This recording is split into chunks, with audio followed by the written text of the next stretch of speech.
This is problem 663E. It's on page 277.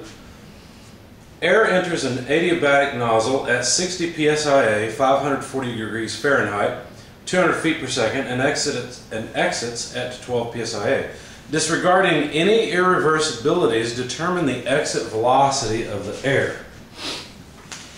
Now this is a problem very similar to what we've solved before in chapter 4, for instance. In that chapter we saw nozzles and diffusers and turbines and compressors, all sorts of different components and devices.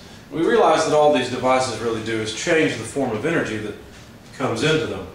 So what comes into this in what I will call state 1, section 1, versus state 2, which is the exit.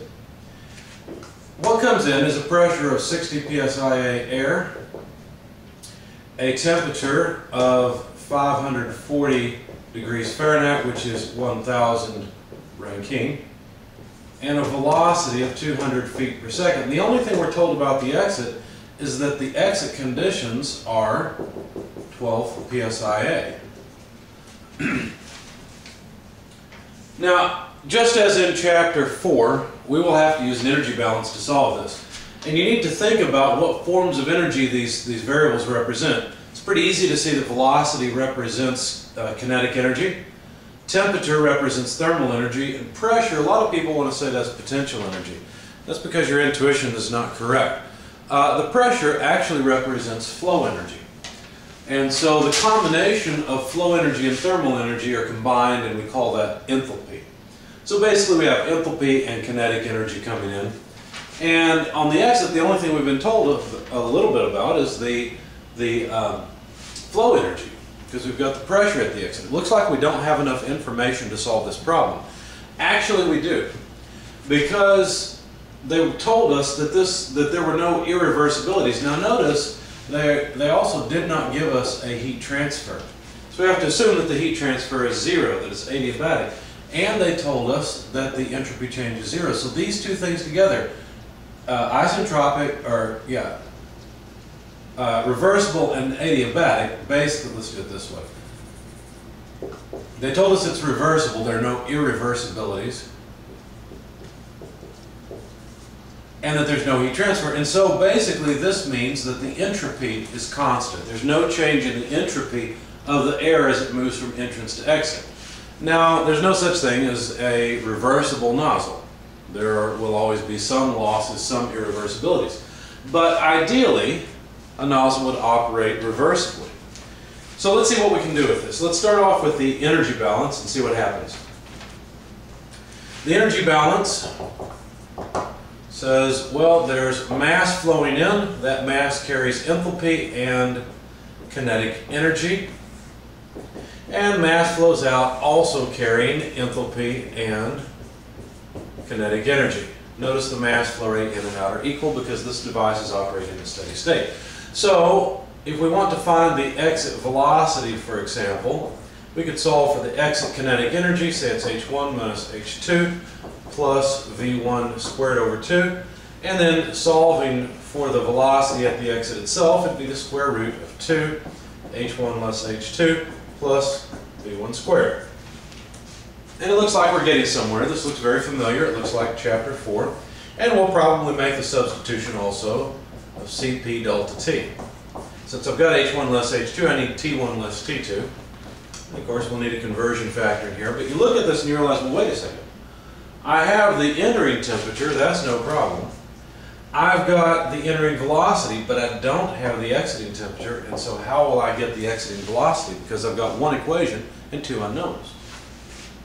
Well, the key is that this is an isentropic process.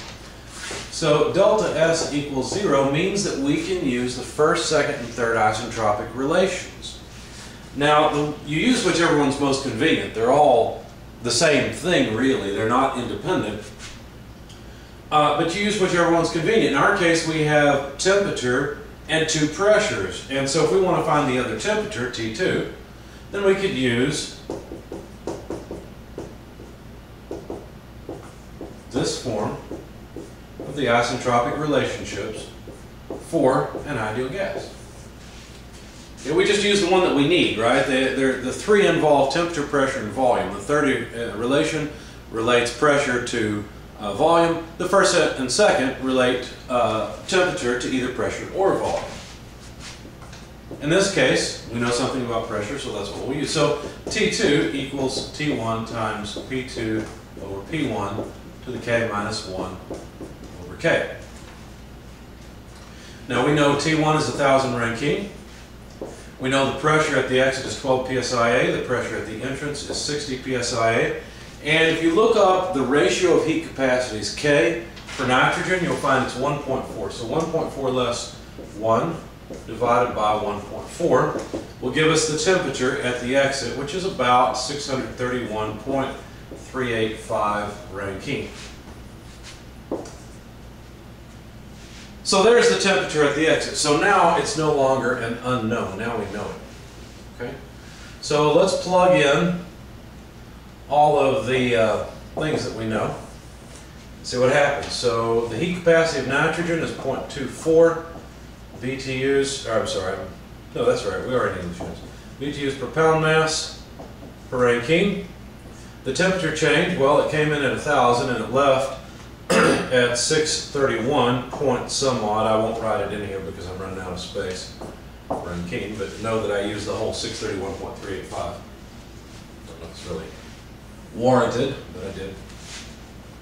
Now, if you notice, we're going to end up with BTUs per pound mass, and square root of BTUs per pound mass doesn't sound like much of a velocity to me. It is a velocity. It is the dimension of velocity, but how would you like a speedometer on your car that measured in BTUs per pound mass? It wouldn't mean much to you, right? So let's convert this. There's 25,037 square foot per square second for each 1 BTU per pound mass. And now the velocity coming in, 200, I'm going to square it and note that these are feet squared per second squared because I'm out of space on my board. Okay, so the BTUs per pound mass go away and we'll be adding feet squared per second squared to feet squared per second squared. So that's a good thing. Plug all this in your calculator, you find that the exiting velocity is 2,114 feet per second. So there's the exiting velocity out of this nozzle. Now, where did all that velocity come from? That's kinetic energy. What happened? Well, thermal energy and flow energy were converted into kinetic energy. That's what happened. You can see because the temperature went down, the pressure went down, and that's what happened. Now, in a real nozzle, would it work that well? No. The pressure would remain higher, the temperature would remain higher. Not as much of it would be converted into